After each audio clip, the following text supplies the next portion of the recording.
Autosport is presented by Honda and Honda HPD, the SVRA. And if you haven't checked on SVRA lately, you need to look into them. Tony Pirella, the owner, now owns the Trans Am Series, and he owns the Formula 4 Series. They're doing a lot of things, so go to svra.com and see what they're doing. They're really growing like by leaps and bounds. We're also presented by McGilvery's in Speedway, as well as VP Insurance, located at 5004 West 16th Street in Speedway. Get a hold of Mike Pardee if it's time to renew your insurance and see what he can do for you. You'd probably be surprised, like most of us have. You get better coverage for less money. He's located at 5004 West 16th Street in Speedway. You give him a call, tell him what you need, he can tell you what he can do for you. Number is 317-248-0070. And if you've ever wondered, what's it like to drive an Indy car? Well, you can find out what it's like to ride in one. You go to the Indy Racing Experience and take a ride in the two-seater. You'll see what it's like, and you'll be surprised at the speeds. But you'll think you're going 250 miles an hour, and you're going 190.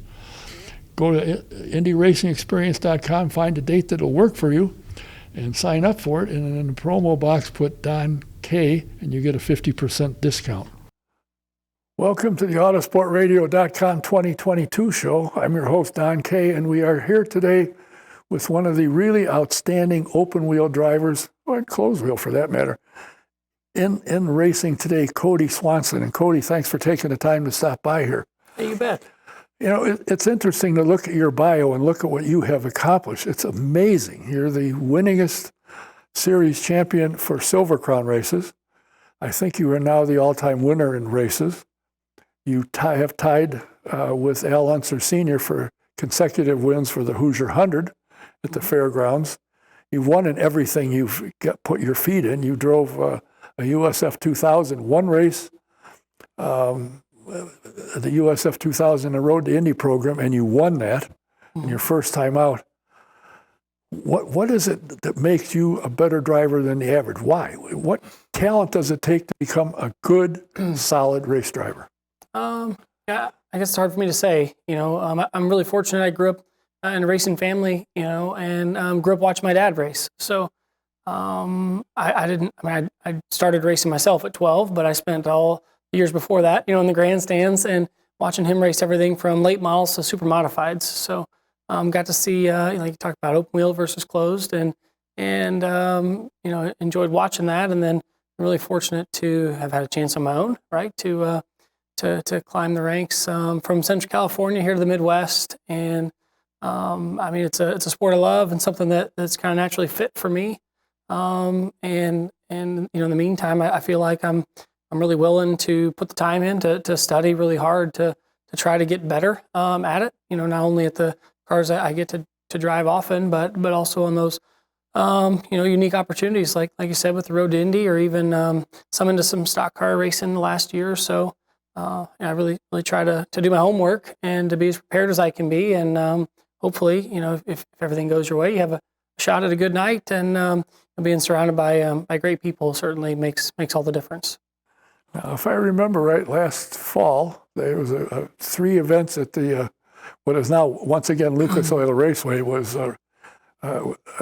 Indianapolis Raceway Park. Now again, which it was for years. But they had 3 events out there, and there was $100,000 to win 3, and you won 2 for a mere $50,000. What a shame! Right. And you should have won the 3rd race. You should have had that, could have had that one, so you just missed it.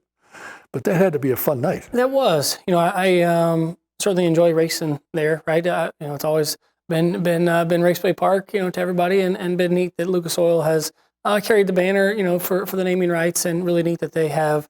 Merged to have the Indianapolis Raceway Park moniker back this year. But Casey Kohler, really has made a huge difference there the last few years, and what he's reinvested into short track open wheel racing, and working through USAC with the Silver Crown series, and then also bringing back pavement midgets and pavement sprint cars to the oval. So a really neat opportunity to be able to race all 3 kinds of cars there again. And to do it all in one night was a lot of fun, and we ended up with the Silver Crown and the sprint car win, and just missed it in the midget, and just run 3rd, and just didn't quite have what we needed that night. But still a really fun chance to compete, and thankful for, I think Fatheads Eyewear have been friends of mine, put up some of the bonus money to make it a big night for somebody like me.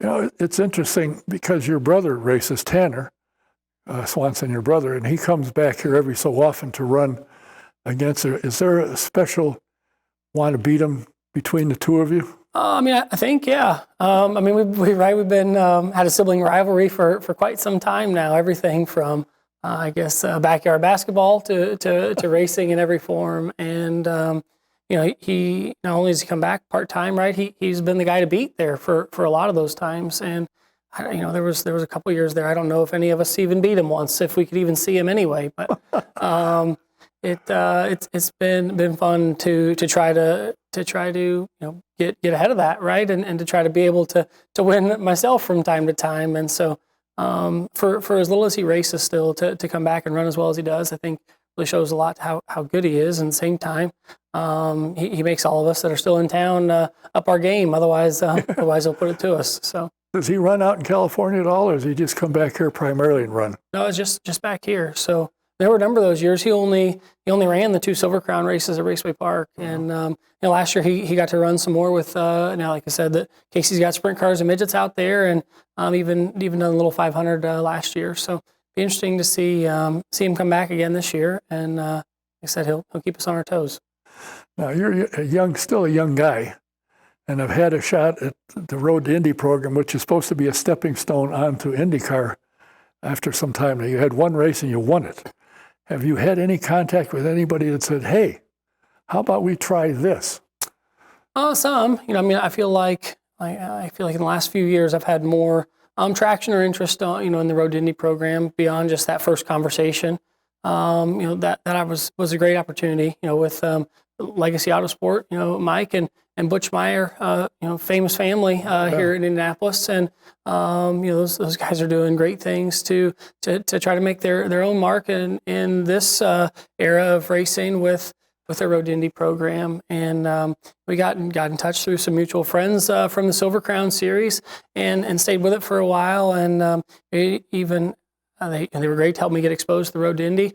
A couple times the beginning of that season, which was 2020, I went and did tires for them, worked on some of their cars where they had some of their USF program, and they had that Pro 2000 car they hadn't ran yet, and the chance for us to each make our debut in that series together was really special. So you know, ran with them. We did get to run another event at Gateway after that. Didn't go quite as well as the first one, but still need to get that experience, right. And in the time since, I feel like I've had people talking about it. It's really neat that Indy Lights is kind of back on the card, right. In 2020, they kind of took a year off with all that was going on, and some more oval races this year has kind of got some of that conversation back going again for me. You know, if that would be the next step, is to try to get some experience in that. You know, obviously the ideal goal would be able to maybe do a rookie orientation practice and get some laps at the Speedway someday. Well, I can't imagine somebody not wanting to look at you and at least give you a test, and I can't believe that hasn't happened yet. And of course, as you're as aware as I am, and a lot of fans are, AJ assigned a young lady from Argentina this year to run the street and road courses, and last I read, they're looking for an oval driver. In case you haven't heard, Larry, here's one. You got to give them a test and see what happens. I think, you know, it would be ideal for you, and I think you've got a huge fan base to begin with, and for them to come to the Speedway and watch you, and other tracks for that matter. I can remember one year when Brian Clausen, it was either his first or second year, he had a little party up in Noblesville, and with the day he went out to qualify, he got the biggest hand of anybody in the grandstand. So I think you would do the same thing. And I think you're somebody that they should look at, because you obviously have the talent to drive a car. What made you leave California? Because California is a hotbed for racing, or was prior. I don't know how big it is now. It's probably still big. What made you come here? Yeah, I mean, so certainly wasn't the winter weather, right? Oh, sure. as we've experienced the last couple of days, but no, I mean, for the racing, right? So in California, I'd kind of climbed the ladder to USAC at a Western State Sprint Car Series at that point in time, and started getting some opportunities to come race in the Midwest. I drove a sprint car for Dick Myers out of Michigan, and got a chance to run some midgets for Western Speed Racing out on the West Coast, and then for Steve Lewis here in Indianapolis at the night before the 500, right? So it became the natural progression for me at that point in time. Guys that were running for Steve were getting opportunities at the next level, whether that was in IndyCar or the 500 or further on in the stock car ranks. So that was I'd love to make a career out of this, right? And I've been able to string things together for some years now. But that was the reason for the move, to try to get to this. What's the Midwest is the national level for the short track racing that I've been able to do, and obviously would, like I said, love to get a chance at the Speedway, and just trying to follow the path if there still was one. Oh, I think there is one. There is one. Problem right now is the series is growing in terms of teams, so mechanics are a problem, but there's always a way to solve a problem. Mm-hmm. If you got the right people together, it'll happen. Can you make a living strictly driving race cars as you do? I'm trying to right now. I've been really fortunate from 2013 through the middle of 2020. I work for a construction company in town, Alton Witzig Engineering, that were great to give me a chance to work flex hours and to be supportive of my racing in the meantime, and give me some time off to chase that dream. In the time since, been trying to make it all work on racing. Like I feel like as I'm getting older, the years have been going by. I didn't want to have any regrets, so I kind of have all my eggs in this basket for right now, to see if just trying harder and maybe more phone calls and more stuff might lead to some opportunities. And in the last 2 years, I feel like I've been able to try more new things. Like I said, at the Road to Indy, get a chance to run some late models and some stock car stuff, just to get that experience, hoping that as I learn more new things, maybe more opportunities will come. And so we're trying to make it work. The racing's been good. Obviously, winning is important, right? If you're going to split the purse, that makes a big difference. And my wife Jordan, she does great. She's been selling T-shirts, and we got a little T-shirt trailer we take around, and been great to have support from the fans that make it possible to keep us going and trying at this dream.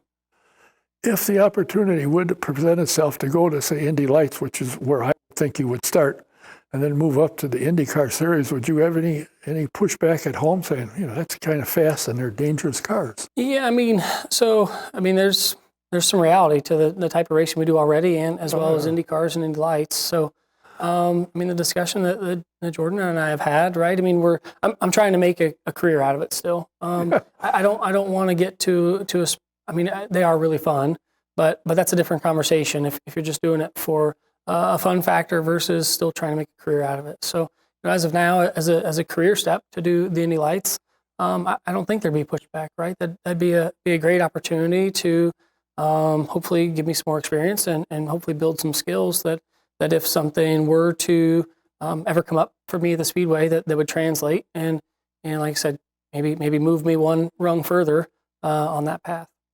Well, most of the guys, as I'm sure you have run across in your career, have said when they moved to Indy Lights, the IndyCar is a little easier to drive than a Lights car because it has more downforce and it's faster, but they're a little easier to drive, which I found kind of interesting. Never having driven one, I wouldn't know the difference, but I've heard that numerous times. That wow, that's kind of interesting. Yeah, that is interesting, and I think so much of it, right, is a balance. What makes a car easy or different to drive is a balance of power versus grip, and what you have, and maybe the Indy cars, with the balance, and the downforce. Maybe you have to drive them, just as hard, but maybe you have the grip to make you feel that security there. Maybe makes you feel a little more comfortable in them. So be interesting. I'd love to get the chance to try them both and tell you for myself someday. Well, hopefully somebody's watching this said, hey, we hadn't thought of it, but here he is. Why not give him a shot? Racing is a sport that's very interesting. I think it's a clean sport with minor exceptions to other professional sports that you can name, as far as straightforward people, smart people, being able to communicate with an engineer and tell him what you need, and he can see, usually, at least in Indy cars and on ovals, they can tell by tire temperature what you're feeling, so they can adjust the cars accordingly. do you get phone calls from team owners saying, "Hey, are you available for this year or for this race or this event?" Or do you have to call and say, "Hey, I'm available"? For the short track stuff, it's been some of both. There's been times where maybe guys didn't know I was looking, or a team I was running for, if there was a specific event that we weren't going to, that they didn't want to go to, that I let somebody know I could be available for that one. And I've been really fortunate to have had great relationships with the teams I've been with, to where there haven't necessarily been a lot of competing calls coming in. But I feel like in the times that maybe I've announced I didn't have something going, I've gotten some interest, calls or texts from owners or prospective teams, and that's been neat. And like I said, it's important to have a good relationship with people you work with, and you talk about even IndyCar having it at the engineer level, but even at ours, having someone that can watch the car, that can read a lot from the tire temperatures and the information you get, and help make your car faster, makes you more successful. So it really has been, really have enjoyed that team atmosphere. Well, I would think if I was a team owner and I was looking for a driver and I went down the list, your name would have to come up one. If you want to win a race and have a good chance to win, hire. But how important is it for you and the team be able to communicate on the same page so that you're able to win the race because they give you the car that you need to win? Yeah, I think that's hugely important, and it's something that you grow with over time. Right? By now I've run Silver Crown enough that I've driven for a number of different teams, and each situation is different, right? I think in 2014 I got the chance to first run Silver Crown with Bob Hampshire, first time for that team with him, right? He was inducted in the National Sprint Car Hall of Fame almost 10 years before that, right? Huge career, and a lot of success in Silver Crown, especially with Jack Hewitt, among others. And so the dynamic is different, even surface-wise, dirt to pavement.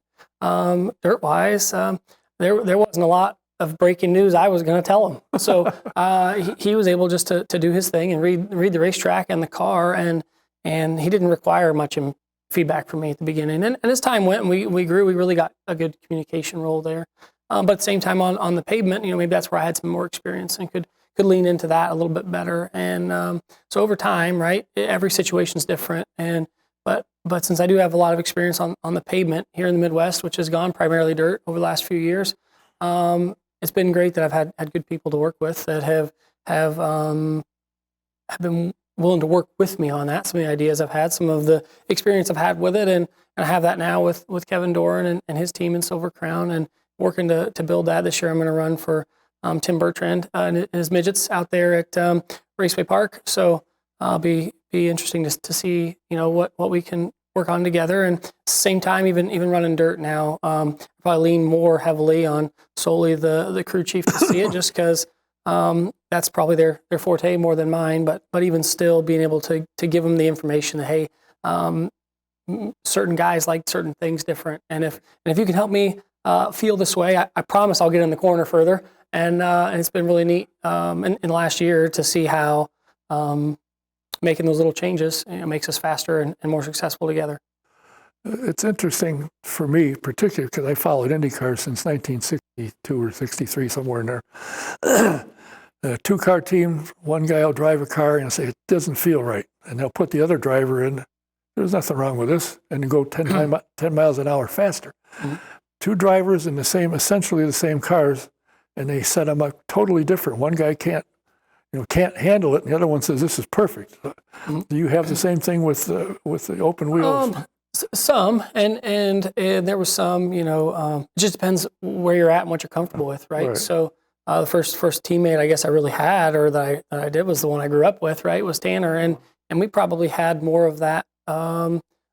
Just like you talked about, right? Some of the differences there, where I would probably pick out some of the intricacies of it. Hey, I'm not sure that it should be acting this way, or is there something we can do? And he's pedal to the metal and going just fine anyway. And usually when push came to shove, as we got toward qualifying or the events, I could get there with him, right? But it was just a different focus on what we needed or what style we each had.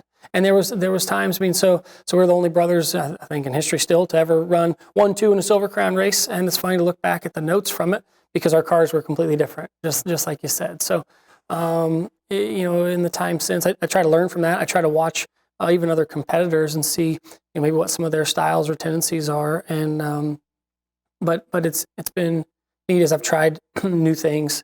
One of the things to talk about driving the same car is I got to run. DuQuoin Racing has a Ford GT, run the historic 24-hour down at Daytona, get a little road racing experience, and done that the last few years. And so my teammate there has been Brad Jaeger, who's had experience in the Rolex 24-hour run with DuQuoin Racing on the road course stuff. And in that respect, you have data acquisition where you can come in and look and see, all right, he's able to get to this brake marker. He uses this much throttle here. And it really helps shorten the learning curve for someone like me trying to learn a new car. So it's really fun to see the differences in drivers and to try to figure out what somebody's doing better than you and how to catch up to that. So hopefully I can keep up more often. And the only thing I feel bad about for you right now, or for me, and a lot of fans, would be to see you and Jack Hewitt run together. I mean, you've beaten some of his records and matched him in a lot, and I think you two would put on one heck of a battle. It would be fun to watch. It would be fun, and I feel like there's another case in point that probably our styles were a little different, but at the same time, there's probably a lot of overlap there, and really neat that the 30 years apart, we both got along with Bob Hampshire really well, and he, as different as we are or as similar as we can be, that Bob figured it out on his end and gave us each some great race cars. Well, I would like nothing more, and your fans obviously would like nothing more to see you move up into the Road to Indy program and get your chance at IndyCar. And the thing that disturbs me a little bit, but I understand what Roger's thinking, is he has stopped the Freedom 100 for the lights cars at the Speedway, which is a shame because for 4 or 5 years, that was the best race in the world. Mm-hmm. But he feels the cars aren't safe at the speeds they go, and there's a new car coming out in a year or two, and I guess he's going to take a look at that and perhaps bring it back. Now, I hope he hurries up because it's getting time for you to make the move, I think. I mean, as well as you've done in everything else, you've got it figured out, and I think you would be hugely successful running a year in the lights and then get a chance to move up. Yeah, I appreciate that for sure. I mean, I'd love the chance to do it and at least to find out, right? Oh. And I've read into that some, right? Some of the, but I've never got a chance to talk to Roger myself in that context anyway about Indy Lights cars and being at the Speedway. But even as you look at those races and what made them really entertaining, and the way you could drive a lights car at the Speedway, never did it, right? But from what I perceived, is very different than the way Indy cars run in the 500. And so there's part of that obviously be neat to run the Speedway in any capacity and have some of that experience. But since it doesn't correlate as directly as maybe it might have otherwise, it would be interesting to see if your only experience at Indy being an Indy car if that would make that transition easier, being that you're not having to try to cross-reference from a kind of car and maybe some habits that you'd have built in something that doesn't directly correlate. I mean, there's some guys that can learn a lot from doing the simulator or iRacing, even on the short track level. And I don't know that for me, some of those differences, I was better off just watching video of cars that happen in real life, so I could see how it went and how those cars responded, and then prepare that way. So everybody's different, but it would be great to have a chance Speedway anyway. Well, with Roger taking over the control of Indy Lights and wanting IndyCar teams to get involved or have a team, the door might open up for you to get a shot at it. That would be neat. Though you wouldn't run at the Speedway now. You'd run the other ovals and other events and get the feel for it. Because look at the number of guys that are in the series now that have come through there. Mm-hmm. It's amazing. Yeah. So it does work. Yeah, they've had a huge huge line of successful guys that have made that transition, right? So, I guess I really haven't talked to too many of them to wonder how much, of the Freedom 100 experience versus the 500 directly correlated as much as just having the experience at all the different tracks, with those kinds of cars. But it's exciting, like you said, that he's got that level of interest in it now, and exciting to see where it'll be in the next few years. Well, hopefully it'll include you. I'd love to see you move up, and I'm sure your fans would be excited as well, and put some more butts in the seats at the Speedway and wherever you happen to run. Yeah, appreciate that for sure. Well, thank you for your time. I know you're busy. You got making a lot of appearances, and hopefully somebody will look at this and say, geez, we ought to give him a shot, give him a test, see what happens. What have you got to lose? Yeah, I mean, for me, I'd just love the chance to try, right, and see how it goes. And if that day comes, I'll be looking forward to it. Well, we hope it happens to you. Good luck for this season. I know you got a full schedule for yourself, so I'll be watching you, see how you do, and good luck in the season. And thanks for taking the time to be here. Yeah, thank you very much. Thanks for having me. I always enjoy visiting. Thanks anyone who's been watching along for checking in, for the support, and look forward to seeing you all at the races. Next short track you go to, look for his trailer. Get a shirt. Show your support. You're a fan. This is Don Kay saying thanks for watching. We'll be back again soon with another guest. I want to thank Bill P. for producing this. Till the next time, Dan Kay saying, see you next.